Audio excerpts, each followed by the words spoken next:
ఈ ఎన్నికల్ని తాత్కాలికంగా వాయిదా వేసినట్టు ఆయన ఒక ప్రకటన చేశారు. ప్రకటన చేసిన తర్వాత ఆయన ఆ ప్రకటనలోనే చాలా స్పష్టంగా చెప్పడం జరిగింది, ఇటువంటి వాయిదా వేసేటటువంటి అధికారం కూడా ఎన్నికల కమిషనర్కు ఉంటుందని చెప్పి కిషన్ సింగ్ తోమర్ యొక్క కేసును కూడా ఉదహరిస్తూ ప్రకటన చేశారు. ప్రకటన చేసినటువంటి కొన్ని గంటల్లోనే చీఫ్ సెక్రటరీ గారు ఆ రోజున ఒక లేఖ రాస్తారు మార్చి 15వ తేదీన. ఆ లేఖలో ఉన్నటువంటి ప్రధానంగా మనం గమనించాల్సినటువంటి అంశం ఏంటంటే, కరోనా వైరస్ వల్ల వచ్చే 4 వారాల పాటు there may be no threat of the outbreak in alarming proportion in our state for the next 4 weeks అని చెప్పి చీఫ్ సెక్రటరీ గారు మార్చి 15వ తేదీన లేఖ రాస్తారు. మనందరికీ తెలుసు ఏప్రిల్ 15వ తేదీకి మన రాష్ట్రంలో ఉన్నటువంటి పరిస్థితి ఏంటి, ఎన్ని వందల కేసులు నమోదయ్యాయి, ఎంతమంది మరణించారో మనందరికీ తెలుసు. అంటే అత్యంత బాధ్యతారహితంగా చీఫ్ సెక్రటరీ ఆ రోజున ఎన్నికల కమిషనర్ గారు తీసుకున్నటువంటి నిర్ణయాన్ని, ప్రజల ఆరోగ్య శ్రేయస్సు దృష్ట్యా తీసుకున్నటువంటి నిర్ణయాన్ని తప్పుపడుతూ 4 వారాల పాటు అసలు కరోనా ప్రభావమే ఉండదని చెప్పి మార్చి 15వ తేదీన ప్రభుత్వం తరఫున లేఖ రాస్తారు అత్యంత బాధ్యతారహితంగా. దానికి రమేష్ కుమార్ గారు సమాధానం ఇస్తూ 17వ తేదీన చీఫ్ సెక్రటరీ గారు ఏమన్నారు, అసలు రాష్ట్ర ప్రభుత్వంతో సంప్రదించకుండా అసలు కరోనా వైరస్ గురించి మీకేం తెలుసు, ఏం చర్యలు తీసుకుంటున్నామో మీరేం పట్టించుకోరా, 4 వారాల వరకు కరోనానే రాదు అని చీఫ్ సెక్రటరీ గారు రాస్తే 15వ తేదీన మార్చి 17న చాలా వివరంగా దానికి సమాధానం కూడా ఇచ్చారు నిమ్మగడ్డ రమేష్ కుమార్ గారు.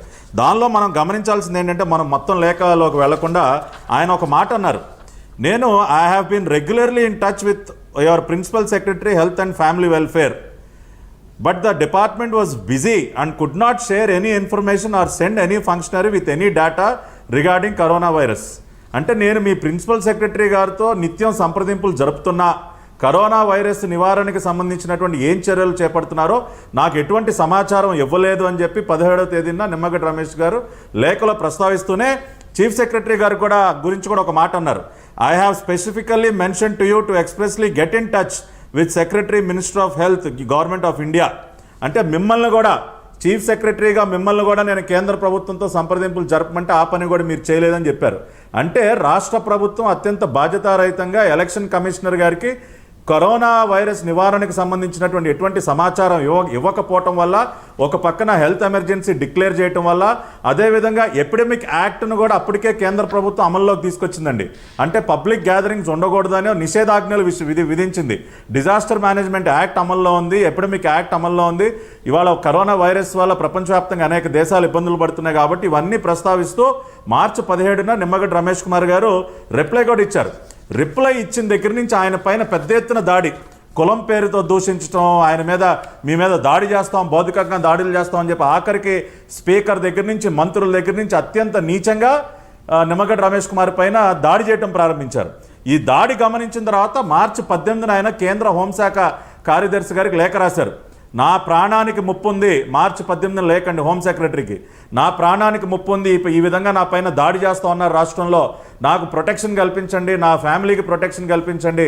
ఎలక్షన్ ప్రాసెస్ నోటిఫికేషన్ ఇచ్చిన దగ్గర నుంచి పెద్ద ఎత్తున హింస జరుగుతూ ఉంది రాష్ట్రంలో, అనేక కేసులు నమోదవుతూ ఉన్నాయి, బలవంతంగా యునానిమస్లు చేస్తూ ఉన్నారు, నామినేషన్లు కూడా వేయనివ్వట్లేదు, ఇక్కడ ఒక అరాచక పాలన నడుస్తుందని చెప్పి 18వ తేదీన హోమ్ సెక్రటరీ గారు లేఖ రాశారు. ఈ లేఖను కూడా తప్పుపట్టి అసలు నిమ్మగడ్డ రమేష్ గారే లేఖ రాయలేదు, ఫోర్జరీ చేశారు, అది ఇది చేశారని చాలా పెద్ద ఎత్తున దుష్ప్రచారం చేస్తే కిషన్ రెడ్డి గారు స్వయంగా క్లారిఫికేషన్ ఇచ్చారు, హోంశాఖ సహాయ మంత్రి లేదు, నిమ్మగడ్డ రమేష్ కుమార్ గారే లేఖ రాశారు, ఇది వాస్తవం అని చెప్పి. అక్కడితో ఆగలేదు వీళ్ళ దుర్మార్గం, మళ్ళీ సుప్రీంకోర్టుకు వెళ్ళారు. ఏది నిమ్మగడ్డ రమేష్ కుమార్ గారు తీసుకున్నటువంటి నిర్ణయం తప్పు, ఎలక్షన్లు వాయిదా వేయకూడదు, కరోనా వచ్చి ఎంతమంది చచ్చిపోతే మాకేంటి, కరోనా వాళ్ళు ఏమి అవుతుందని సుప్రీంకోర్టుకు వెళ్ళి వీళ్ళు పిటిషన్ వేశారు. ఎంత నీచం అండి, ఎంత దుర్మార్గం ఇది. ఒక రాష్ట్ర ప్రభుత్వం సుప్రీంకోర్టుకు వెళుతుందా ప్రజల ఆరోగ్యాన్ని కాపాడకుండా? అక్కడ కూడా అక్షంతలు పడ్డాయి. సుప్రీంకోర్టు 18వ తేదీన మార్చి 18న చాలా క్లియర్గా చెప్పింది వాళ్ళు ఇచ్చినటువంటి తీర్పులో. వాళ్ళు ఏమన్నారు supreme court, election commission issued a notification dated 15/3 to postpone the elections on ground of spread of coronavirus.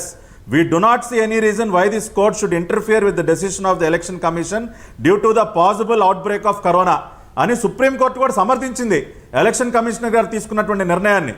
అక్కడితో ఆగలేదు, సుప్రీంకోర్టు అక్షింతలు వేసినా కూడా వీళ్ళ దాడి ఆగలేదు. ఆ తరువాత కేంద్ర ప్రభుత్వం ఇచ్చినటువంటి నిధులు ఏవైతే ఉన్నాయో వాటిని వీళ్ళు అక్రమంగా దోచుకు తింటూ ఇంకో పక్కన ఆ 1000 రూపాయలు ఇంటింటికి వెళ్ళి పంపిణీ చేసే కార్యక్రమాన్ని కూడా వీళ్ళు లాక్డౌన్ నిబంధనలను ఉల్లంఘించి ప్రతి ఇంటికి గుంపులుగా వెళ్ళి ప్రజలకు ఇంకా కూడా వైరస్ వ్యాప్తి చెందే విధంగా వీళ్ళు వ్యవహరిస్తుంటే అనేక రాజకీయ పార్టీలు ఫిర్యాదు చేశాయి నిమ్మగడ్డ రమేష్ కుమార్ గారికి. తెలుగుదేశం పార్టీ, జనసేన, భారతీయ జనతా పార్టీ ఇవన్నీ కూడా సార్ ఈ రకంగా వీళ్ళు గుంపులుగా తిరుగుతూ ఉన్నారు, ఇంటింటికి వెళ్ళి 1000 రూపాయల పంపిణీ కార్యక్రమాన్ని ఒక ప్రచార కార్యక్రమంగా మార్చేశారు. ఆఖరికి ఎన్నికల్లో పోటీ చేస్తున్నటువంటి అభ్యర్థులు కూడా ఇదేదో వాళ్ళు ఇస్తున్నటువంటి డబ్బులుగా ఓటర్లని ప్రలోభ పెడుతున్నారని ఎలక్షన్ కమిషనర్ గారు ఫిర్యాదు చేస్తే ఆయన ఒక ఎంక్వైరీకి ఆదేశించారు. ఇది మోడల్ కోడ్ ఆఫ్ కాండక్ట్ విరుద్ధం, లాక్డౌన్ వైలేట్ చేయడం కూడా కరెక్ట్ కాదు, మీ మీద ఎందుకు చర్యలు తీసుకోకూడదని చెప్పి ఎన్నికల కమిషనర్ గారు ఎంక్వైరీకి ఆదేశిస్తే అప్పుడు వీళ్ళు హుటాహుటీన ఆ రాత్రికి రాత్రి ఆర్డినెన్స్లు తీసుకురావటం. ఏప్రిల్ 10వ తేదీన ఒక ఆర్డినెన్స్ తీసుకొస్తారు శ్వేత గారు. ఏమని? ఎన్నికల కమిషనర్ గారి యొక్క పదవీ కాలాన్ని 5 సంవత్సరాల నుంచి ఉన్న పలానా 3 సంవత్సరాలకి కుదించే విధంగా ఒక కాన్ఫిడెన్షియల్ జీవో నంబర్ 617 తర్వాత జీవో నంబర్ 618 ఈ 2 జీవోలు తీసుకొచ్చి కాన్ఫిడెన్షియల్గా ఎవరికి తెలియకుండా వెబ్సైట్లో అవి పెట్టకుండా కాన్ఫిడెన్షియల్ జీవోలు తీసుకొచ్చి నిమ్మగడ్డ రమేష్ కుమార్ గారి పైన ఉన్నటువంటి కక్షతో ఏదైతే ఆయన ఒక ఎంక్వైరీకి ఆదేశించారో ఎక్కడ వాస్తవాలు బయటపడతాయన్న ఒక భయంతో రాత్రికి రాత్రి కరోనా నియంత్రణ పైన దృష్టి పెట్టకుండా ఈ రకమైనటువంటి కక్ష సాధింపు కోసం వీళ్ళ సమయాన్నంతా వృధా చేస్తూ కాన్ఫిడెన్షియల్ జీవోలు 2 తీసుకొచ్చి ఒక తప్పుడు ఆర్డినెన్స్ తీసుకొచ్చి ఆయన పదవీ కాలాన్ని తగ్గించి ఆయన్ని పదవిలో నుంచి తొలగించి మళ్ళీ 619 జీవో ద్వారా కనకరాజ్ అనే ఒక వ్యక్తిని రిటైర్డ్ హైకోర్టు జడ్జిని ఎలక్షన్ కమిషనర్గా రాజ్యాంగ విరుద్ధంగా ఇక్కడ నియమించడం జరిగింది. రాజ్యాంగంలో ఉన్నటువంటి ఆర్టికల్ 243K చాలా స్పష్టంగా ఏం చెప్తుందంటే ఒక ఎలక్షన్ కమిషనర్ని తొలగించాలి అంటే ఒక హైకోర్టు న్యాయమూర్తిని ఏ విధంగా అయితే తొలగిస్తామో ఆ ప్రక్రియని పాటించి మాత్రమే తొలగించాలి.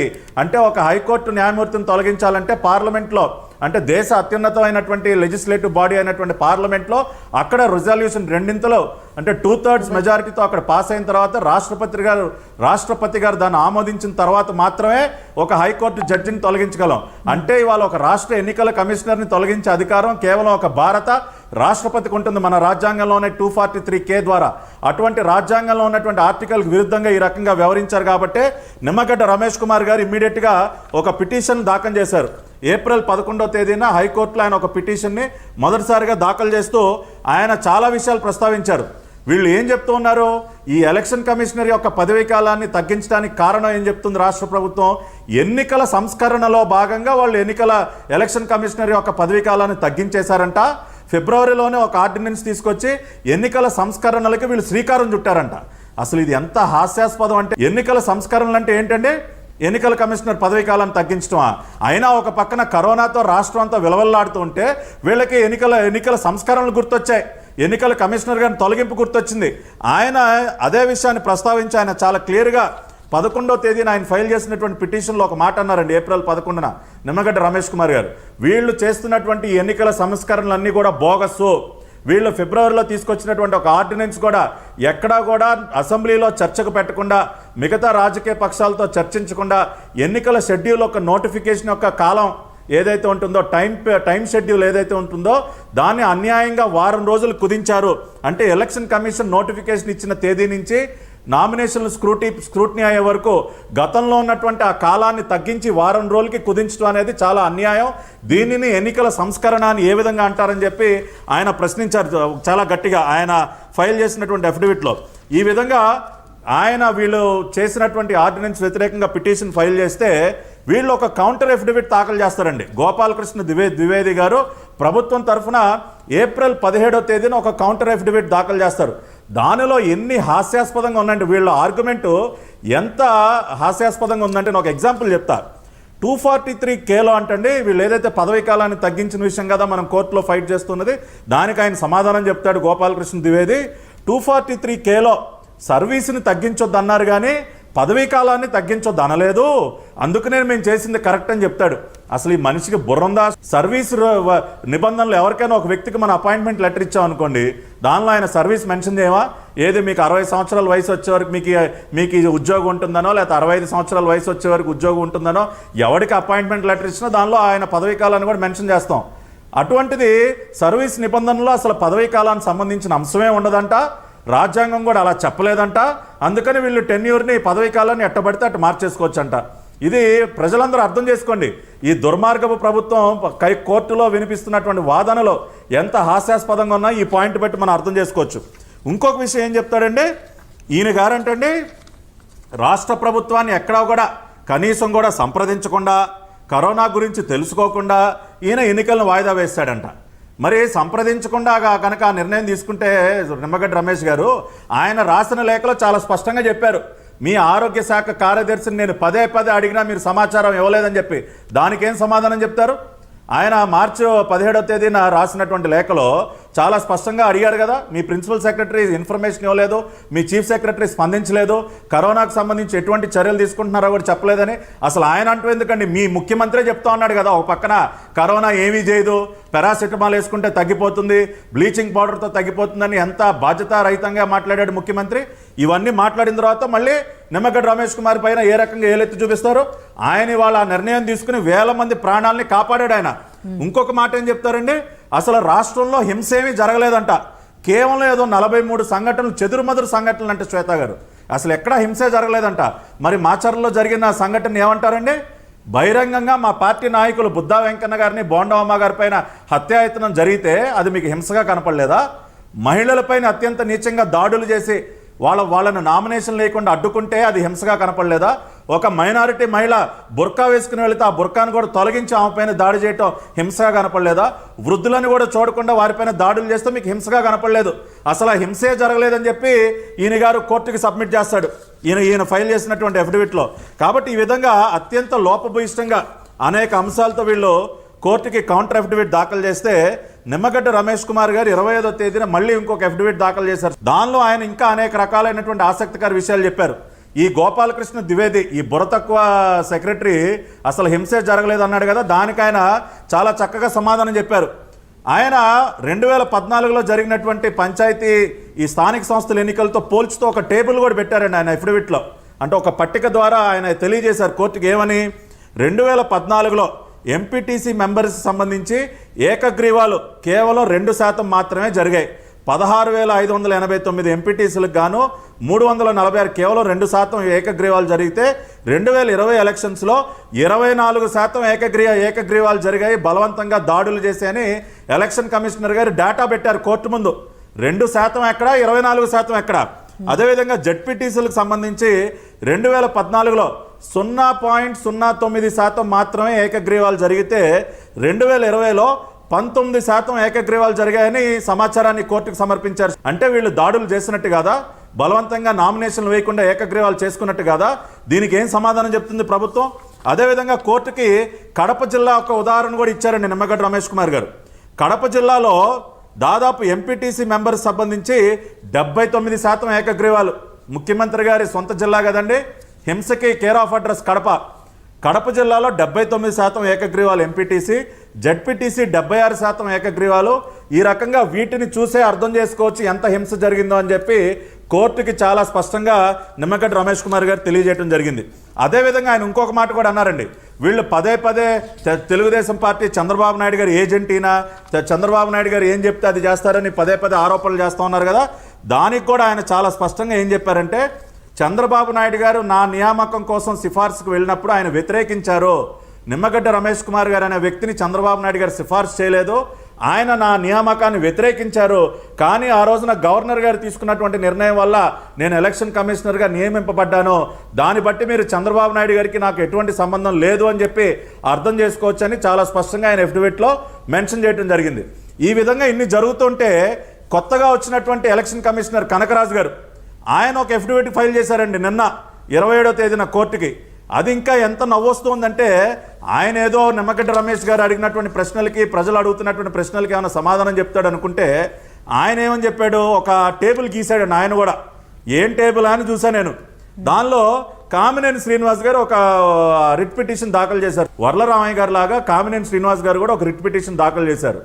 దానిలో ఆయన అనేక అంశాలు ప్రస్తావించారు. కామినేని శ్రీనివాస్ గారు దాఖలు చేసినటువంటి పిటిషన్లో ఉన్న అంశాలు, అదేవిధంగా నిమ్మగడ్డ రమేష్ గారు దాఖలు చేసినటువంటి పిటిషన్ల అంశాలకి చాలా పోలికలు ఉన్నాయంట. ఈయన గారు ఒక టేబుల్ గీసి కామినేని శ్రీనివాస్ గారి పిటిషన్లో పారా నంబర్ 11లో పాయింట్లు, రమేష్ కుమార్ గారు పారా నంబర్ 6లో పాయింట్లు సిమిలర్గా ఉన్నాయని ఒక టేబుల్ గీశాడండి. నాకు అర్థం కాని విషయం, ప్రజలందరూ కూడా ఆలోచించాలి. ఇవాళ భారత రాజ్యాంగం అనేది అందరికీ ఒకటే కదండి. కనకరాజు గారికి ఒక రాజ్యాంగం, నిమ్మగడ్డ రమేష్ గారికి ఒక రాజ్యాంగం, కామినేని శ్రీనివాస్ గారికి ఒక రాజ్యాంగం ఉండదు కదా. ఇవాళ రాజ్యాంగంలో ఉన్నటువంటి అంశాలు మనం ప్రస్తావిస్తున్నట్టు నిమ్మగడ్డ ప్రస్తావించేటప్పుడు నిమ్మగడ్డ రమేష్ కుమార్ గారు రాజ్యాంగంలోని ఆర్టికల్ 243 కోట్ చేస్తే కామినేని శ్రీనివాస్ గారు అదే ఆర్టికల్ని కోట్ చేస్తారు. ఆయన ఆ ఆర్టికల్ కోట్ చేయక పాకిస్తాన్లో ఉన్నటువంటి రాజ్యాంగాన్ని కోట్ చేస్తారా కామినేని శ్రీనివాస్ గారు? ఆ మాత్రం బుర్రలేదండి ఈ వ్యక్తికి. హైకోర్టు జడ్జిగా పనిచేశాడు ఈయన. మళ్ళీ ఈయన గారు పెద్ద గొప్పగా కామినేని శ్రీనివాస్ గారు అంట నిమ్మగడ్డ రమేష్ కుమార్ గారు ప్రస్తావించిన ఆర్టికల్సే ప్రస్తావించారంట, అందుకని వీళ్ళిద్దరూ కలిసిపోయారంట, ఇది కుమ్మక్కైపోయారంట. అసలు ఎంత హాస్యాస్పదం అండి. రాజ్యాంగంలో ఉన్నటువంటి అంశాలు ఎవరైనా ఒకటే ప్రస్తావిస్తారు. ఇంకొక మాట కూడా అన్నారు నిమ్మగడ్డ రమేష్ కుమార్ గారు. అసలు ఏప్రిల్ 10వ తేదీన ఆర్డినెన్స్ ఇస్తే ఏప్రిల్ 10వ తేదీన జీవోలు వచ్చేస్తాయి. సీక్రెట్గా కాన్ఫిడెన్షియల్గా ఎవరికి తెలియకుండా రాత్రికి రాత్రి వాటిని తయారు చేసేస్తారు. 11వ తేదీన ఆగమేఘాల మీద కనకరాజన్ గారు ఊడిపడిపోతాడు. ఎక్కడి నుంచి ఊడిపడ్డాడు ఎవరికి తెలియదు. ఆయన ఉండేది చెన్నైలో. లాక్డౌన్ ఇక్కడ నిబంధనలు అమల్లో ఉన్నాయి. అసలు ఈయన బార్డర్ ఎలా దాటాడు? ఇవాళ విమానాలు పనిచేయట్లేదు, ట్రైన్లు పనిచేయట్లేదు. ఈయన రాత్రికి రాత్రి బార్డర్ దాటి కారులో అంత వేగంగా ఎలా వచ్చేసాడు? అసలు 11వ తేదీ నేను బాధ్యతలు ఎలా స్వీకరించేశాడు శ్వేత గారు? అంటే ఇదంతా ప్రీ ప్లాన్డ్గా జరిగినట్టు మనకు అనిపించట్లేదా? అంటే ప్రీ ప్లాన్డ్గా మీరు నిమ్మగడ్డ రమేష్ కుమార్ గారు ఎన్నికలు వాయిదా వేశాడని ఒక కక్షతో మీ మీద విచారణకు ఆదేశించారు. మీరు చేస్తున్నటువంటి తప్పుడు పనులకి వాటిపైన విచారణకు ఆదేశించారని ఒక కక్షతో మీరు కరోనా నియంత్రణ చర్యలను పక్కన పెట్టి ప్రజల ఆరోగ్యాన్ని గాలికి వదిలేసి ప్రజల ప్రాణాలను లెక్క చేయకుండా మీరు రాత్రికి రాత్రి ఇటువంటి రాజ్యాంగ విరుద్ధమైనటువంటి ఆర్డినెన్స్లు తీసుకొచ్చి కనకరాజు అనే వ్యక్తిని రాజ్యాంగ విరుద్ధంగా నియమించి ఈ రోజున మళ్ళీ ఎన్నికలు నిర్వహించే ప్రయత్నం చేస్తూ ఉన్నారు. తప్పనిసరిగా మాకు పూర్తి విశ్వాసం ఉంది శ్వేత గారు. ఇవాళ నేను అనేక అంశాలు ప్రజల ముందు పెట్టాను. మొదటి నుంచి మార్చి 15వ తేదీ నుంచి ఈ రోజు వరకు అసలు ఏం జరిగింది, ఎటువంటి విషయాలు చోటు చేసుకునే ప్రభుత్వం వ్యవహారాలు ఏ విధంగా ఉందో అన్నీ కూడా ప్రజలకు నేను 1 by 1 నేను ఎక్స్ప్లెయిన్ చేశాను. ఈ వాస్తవాలన్నీ అర్థం చేసుకున్న తర్వాత ఎవరికైనా ఇవాళ కోర్టు కూడా వీళ్ళు ఇచ్చినటువంటి ఆర్డినెన్స్ని కొట్టివేయటం ఖాయం. జగన్మోహన్ రెడ్డి సర్కారు రాజ్యాంగ విరుద్ధంగా ఇచ్చినటువంటి ఈ జీవోన్లు కూడా తప్పనిసరిగా ఈ వాస్తవాలన్నీ పరిశీలించిన తర్వాత కొట్టివేయటం ఖాయం అని మాకు అనిపిస్తూ ఉంది. ఎందుకంటే ఇప్పటికే దాదాపు 70 తీర్పుల్లో హైకోర్టు ఈ రాష్ట్ర ప్రభుత్వానికి వ్యతిరేకంగా తీర్పులు ఇచ్చాయి. మొన్న ఈ మధ్య రంగుల వ్యవహారం కానివ్వండి, తెలుగు మీడియం కానివ్వండి, ఇట్లాంటి అనేక అంశాల్లో దాదాపు 70 తీర్పుల్లో కోర్టు ఈ రాష్ట్ర ప్రభుత్వానికి వ్యతిరేకంగా అక్షింతలు వేసినా ఈ ప్రభుత్వం బుద్ధి తెచ్చుకోవట్లేదు. ఇవాళ కూడా తప్పనిసరిగా రాజ్యాంగం గెలుస్తుంది, ఇక్కడ వ్యక్తి కాదు. ఇవాళ నిమ్మగడ్డ రమేష్ కుమార్ గారు గెలిచారా లేదంటే జగన్మోహన్ రెడ్డి గెలిచాడా కాదు, ఇవాళ న్యాయం గెలుస్తుంది, భారత రాజ్యాంగం గెలుస్తుంది, చట్టాలు గెలుస్తాయి, ప్రజలకి ప్రజాస్వామ్యం పైన ఉన్నటువంటి విశ్వాసం గెలుస్తుంది. ఇవాళ ఆ రకంగానే దీన్ని మనం చూడాలి. తప్పనిసరిగా న్యాయస్థానాల ద్వారా న్యాయం జరిగి ఇవాళ రాష్ట్ర ప్రజలని కరోనా బారి నుండి కాపాడినటువంటి నిమ్మగడ్డ రమేష్ కుమార్ గారికి న్యాయం జరుగుతున్నటువంటి ఆశాభావం మాకుంది. ఆ రకంగా న్యాయం జరగాలి. ఈ దిక్కుమాలినటువంటి ప్రభుత్వం ప్రజల ఆరోగ్యాన్ని గాలి కొదిలేసి నిన్నొచ్చి ముఖ్యమంత్రి ఏం చెప్తాడండి? చేతులు ఎత్తేసి నేను చేయగలిగింది ఏం లేదు, మీ సావు మీరు చావండి, నేను మాత్రం ఏమీ చేయలేను, కరోనాతో కలిసి జీవించాల్సిందే మీరు, నేను మాత్రం ఎటువంటి చర్యలు చేపట్టను, ల్యాబొరేటరీల సంఖ్య పెంచను, ఏ రకమైనటువంటి ప్రొటెక్టివ్ గేర్ నేను డాక్టర్లకు ఇవ్వను, కంటైన్మెంట్ జోన్స్ని పెంచనని అటువంటి మాటలు చెప్పకుండా చేతులు ఎత్తేసి ముఖ్యమంత్రి ఇవాళ ఇటువంటి నీచమైనటువంటి రాజకీయం చేస్తూ ఉన్నాడు. దీనిని ప్రజలందరూ గమనిస్తూ ఉన్నారు. తీర్పు కూడా న్యాయం గెలిచే విధంగా తీర్పు వస్తుందన్న ఆశాభావం మాకుంది. తిరిగి నిమ్మగడ్డ రమేష్ కుమార్ గారు బాధ్యతలు స్వీకరించి ఏ విధంగా అయితే న్యాయబద్ధంగా ఇప్పటివరకు ఆయన పనిచేశారో అదేవిధంగా భవిష్యత్తులో పనిచేసి ప్రజల ప్రాణాలని అదేవిధంగా ప్రజల ఆరోగ్యాన్ని కాపాడే విధంగా తీసుకున్నటువంటి ఆ నిర్ణయానికి కూడా ఒక సమర్థింపు లభించే విధంగా కూడా తీర్పు వస్తుందన్న ఆశాభావం మాకుంది. సరే పట్టాభిరామ్ గారు, ఫస్ట్ నుంచి కూడా మనం చూస్తున్నాం కరోనా కట్టడి కోసమే ఎన్నిక వాయిదా వేశామని రమేష్ కుమార్ చెప్పిన నేపథ్యం, అక్కడి నుంచి కూడా పిటిషన్స్, కౌంటర్ పిటిషన్స్, అలాగే రిప్లై పిటిషన్స్ ఇవన్నీ కూడా ఇప్పటి వరకు చూస్తున్నాం. సో రాజ్యాంగబద్ధ పదవిలో ఉన్న వ్యక్తి విషయంలో రాష్ట్ర ప్రభుత్వాలు జోక్యం చేసుకుంటే పరిణామాలు ఎలా ఉండబోతున్నాయి అన్నది ఇప్పటి వరకు జరిగిన ప్రతి పరిణామం కూడా ఒక ఉదాహరణగా అటు ఇతర రాష్ట్ర ప్రభుత్వాలకు కూడా ఒక సంకేతంగా మిగులుతోంది. సో హైకోర్టు విచారణలో రమేష్ కుమార్ అప్లై చేసిన ప్రతి పాయింట్ కూడా టెక్నికల్ పాయింట్ కూడా కాన్స్టిట్యూషనల్ లెవెల్కి సంబంధించిన విధంగానే ఉంది అని కాసేపు క్రితం లాయర్స్తో మాట్లాడినప్పుడు కూడా వారు కూడా వెల్లడించిన అంశం ఉంది. సో విచారణ అంతా కూడా రమేష్ కుమార్కు సానుకూలంగా వచ్చే అవకాశం ఉందని చెప్తారా? ఇది భవిష్యత్తులో మళ్ళీ ఇతర